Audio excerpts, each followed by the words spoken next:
Hello कक्षा 10 के मेरे प्रिय छात्रों, आज आपके लिए हम लेकर आए हैं आपके इंग्लिश प्रोज के दूसरे चैप्टर, जिसका नाम है ए लेटर टू गॉड।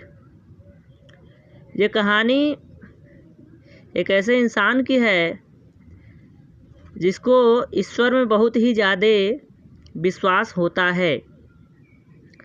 तो आइए इस कहानी को पढ़ते हैं और इसका अर्थ समझते हैं। The house, the only one in the entire valley, set on the crest of a low hill. उस संपूर्ण घाटी में निचली पहाड़ी की चोटी पर सिर्फ एक ही घर था। फ्रॉम हिज हाइट, जिसकी ऊंचाई से one could see the river, कोई भी एक नदी को देख सकता था। And the field of ripe corn dotted with the flower that always promised a good harvest, और उन पके हुए फसलों के खेतों को देख सकता था जो जिनके फूल गिरकर बिखरे हुए थे और जो हमेशा ही एक अच्छी फसल देने का वादा करते थे। द ओनली थिंग, केवल एक चीज़ की ज़रूरत, द अर्थ नीडेड, धरती को केवल एक ही चीज़ की ज़रूरत थी। Was a downpour or at least a shower, और वह थी थोड़ी बहुत मात्रा में बारिश हो जाए या बारिशों की फुहार हो जाए। Throw out the morning Lencho, सुबह से ही Lencho, who knew his field intimately, जो अपने खेत को बहुत अच्छी तरह से जानता था, had done nothing else but see the sky towards the north east. उत्तर और पूर्व की आकाश में देखने की सिवाय और लेंचो ने सुबह से कुछ भी नहीं किया था। Now we are really going to get some water woman, उसने अपनी पत्नी से कहा कि वास्तव में हम अब कुछ जल पाने जा रहे हैं। The woman who was preparing supper replied, as God's willing, वह औरत जो खाना बना रही थी उसने भी उत्तर दिया, हाँ शायद ईश्वर की यही इच्छा है। The older boys were working in the field, बड़ा लड़का खेत में काम कर रहा था। While the smaller one were playing near the house, जबकि छोटा लड़का घर के पास ही खेल रहा था।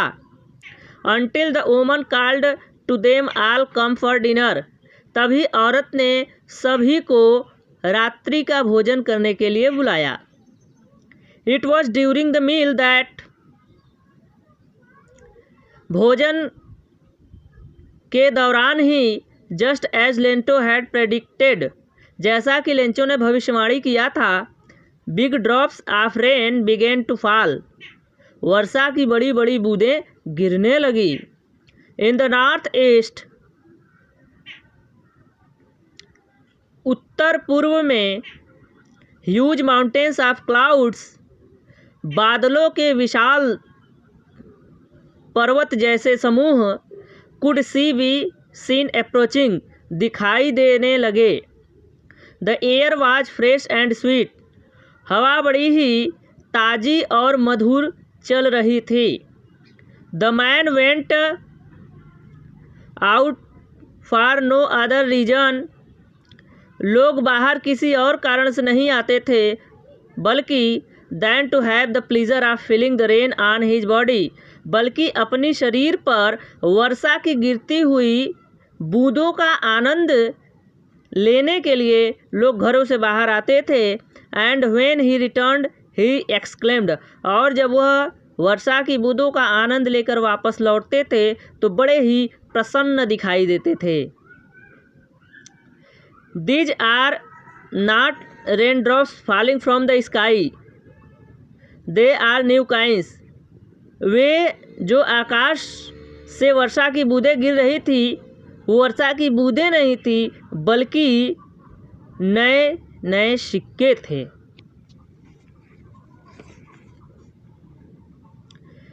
The big drops are 10% pieces and the little ones are 5. जो बड़ी बड़ी वर्षा की बूंदें थी वह 10 सेंट के बराबर थी और जो छोटे बूंदें थी वह 5 सेंट के बराबर थे। With a satisfied expression, he regarded the field of ripe corn with its flower draped in a curtain of rain.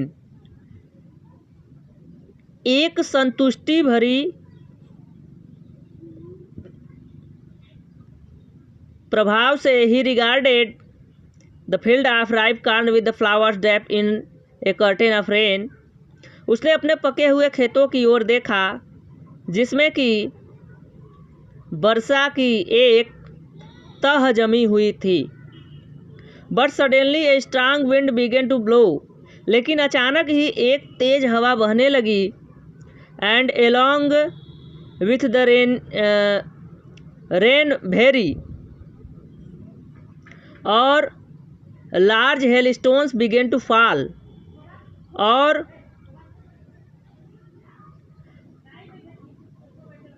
बहुत बड़े बड़े ओले पड़ने लगे। तो बच्चों आज के लिए इतना ही। अगले पार्ट में फिर मिलेंगे। तब तक के लिए पढ़ते रहिए, मस्त रहिए, व्यस्त रहिए। नमस्कार।